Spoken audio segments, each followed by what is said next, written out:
I have the first leg wrapped in plastic curing, and now it's time to get started on leg number 2. Unfortunately, the video of unboxing the first leg was lost, so you'll have to wait till this one's done to see how I take the form apart. Assembly of the form is fairly simple.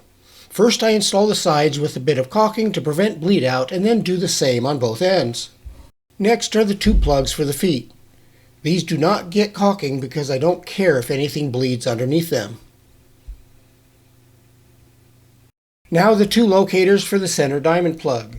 These also do not need to be sealed because they are in the internal space for the plug.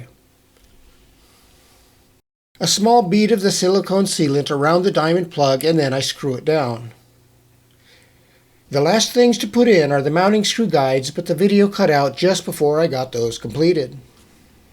Also not shown is that I packed the bottom of the guide tubes with plumber's putty to stop the cement from bleeding up into the tube. I learned that one the hard way. And here's the form fully assembled, showing the relative position of all the rebar and a nice fillet of caulking all the way around. A quick tour around the form for a refresher, and here are the 2 plugs that index the feet. Short pieces of rebar across the weak joints around the feet. 1 rebar across the middle, top and bottom. These will be the weakest points, and I wanted to make sure the 2 sides have connected together. At the other end are the bolt guide weldments. And here's a last view of the diamond plug. Coming up is placing the concrete for the second leg. I moved the form outside and set it up on a couple of workhorses. This is the actual corner the finished potting bench will be placed, but I don't even have the plumbing set up yet. I had to move it outside so that I can start the build for the countertop form while the concrete sets. Leaning up against the wall in the back is leg number 1. You see all those orange brackets? They are an experiment. I'm going to see if they can be used as little chairs to keep the rebar from settling when the vibrator's put on there. The intent would be that they are removed after the concrete is placed. We will find out later that this was a failed experiment.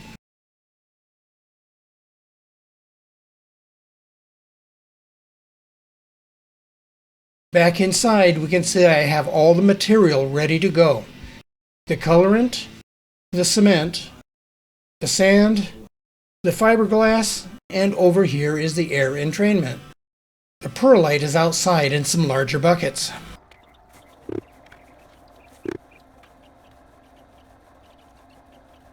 This will be the 3rd time I have mixed a large batch of this formulation. Still think it needs some improvement. The first thing I do is dump in all of the sand and just a bit of water to control the cement dust, then dump in all of the cement. I let that go around a few times till the cement dust dissipates, then prop up the mixer because it works better like this with smaller batches. I just need to be wary because at some point it will start flopping around and splash out. In goes the fiberglass, a little more water, and now I mix the air entrainment up in a bucket and dump some of it in. The rest will go in later. Now time to start adding the colorant. I add it to a little bit of water and in it goes. It started to flop around a bit in the bucket, so I had to lower the mixer. After the cement and sand is thoroughly mixed together, which is basically mortar, it is time to add the aggregate, in this case which is the perlite. While watching this and recording the audio, I got the idea to make a heavy plastic or fiber cover with an elastic band to cover the opening of the mixer. That way I can avoid the dust cloud and the loss of material. I have no idea how much perlite blew away in the wind. Now that all the material is in, I scrape the perlite off the sides, and again, I have a bunch of nuggets. I am still thinking that once I get to this point, it might be better to stop and let it sit idle for 10 or 15 minutes. This may allow the water to migrate through the mix.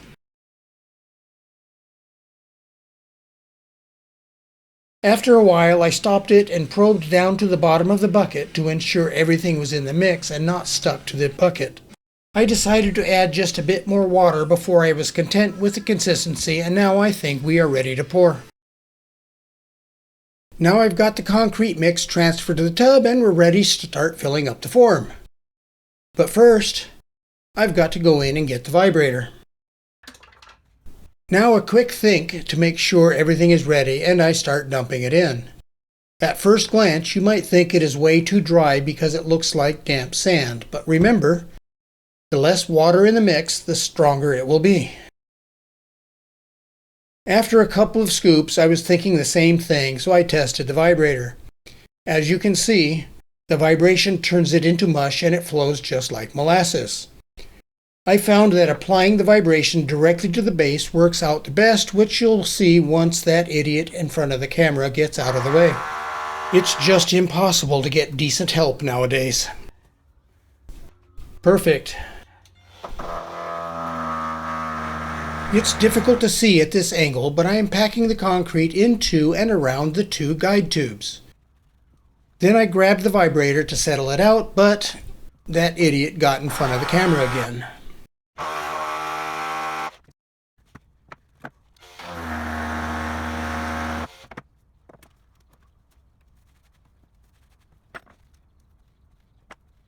Now that I have one end of the form about half full, I can check to see if my experimental rebar chairs are going to work.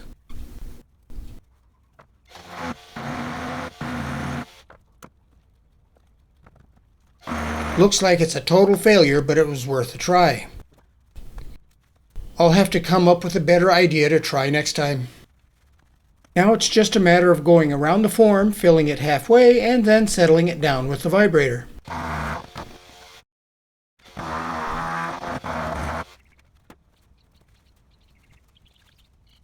I think that before my next project using this lightweight concrete, I'll mix two batches. One like this, and another that has more water and flows better. Then pour a couple of 1-inch thick slabs to see if there is any significant difference in strength. I used one of the failed rebar chairs to check the thickness and then got out a trowel to fill in all the divots. Any gaps in the mix creates a weak spot.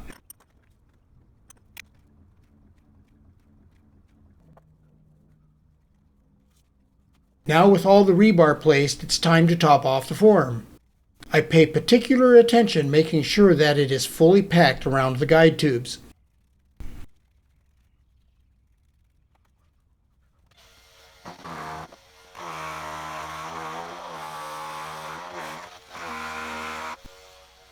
It happens so slowly it is difficult to see the change in surface texture when vibrating. Here is a before and after picture as I vibrated the top layer. As the sun was dropping down in the afternoon, it started to intrude on my work area, and that would have caused an imbalance in the temperature across the form, possibly introducing stress points. I had to grab something to hang up to provide some shade. Now, with the nice smooth surface on top, you can see the bubbles coming up as I use the vibrator. A few more passes with a trowel and it's time to let it set.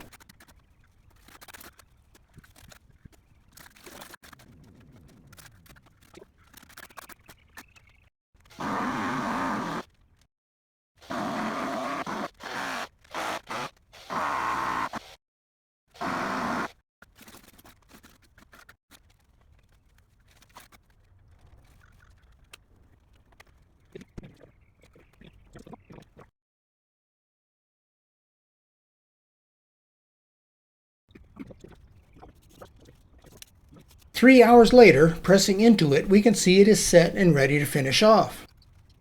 Going around with a trowel, smoothing and leveling everything off, basically just removing all the tool marks. One corner was a little low, so I took some of what was scraped off and added it into that area.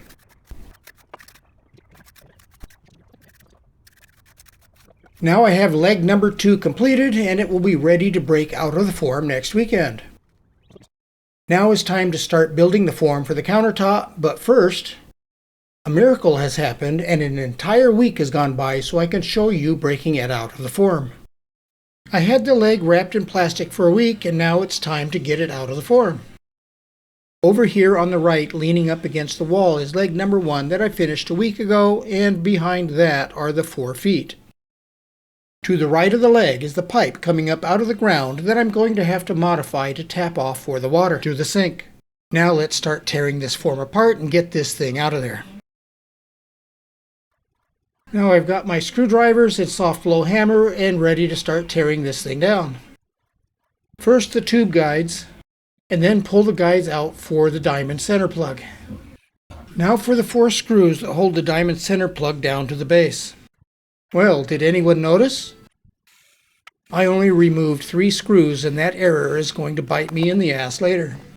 I went in to get a small bowl to hold all the screws and then proceeded to remove the 2 ends.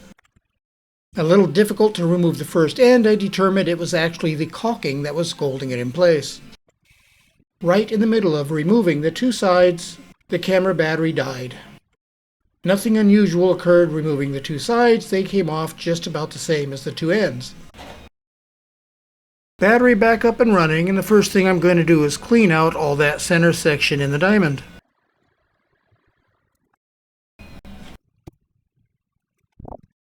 And here is the challenging part. I'm going to have to get that thing flipped over upside down without knocking over those 2 horses or inadvertently separating the form from the leg. One slip here and that leg's going to go to the ground and shatter. Complicating this process is that there's very little room for me to navigate around the workhorses. As soon as I laid it down, I noticed that the leg was already separated from the base. But I was very puzzled at why it wouldn't fully separate. I argued with it for about 2 minutes before I realized it was the diamond plug not releasing. Anybody remember that last screw I forgot to remove from the diamond plug? Dumbass. And the last thing to tap out are the plugs for the feet.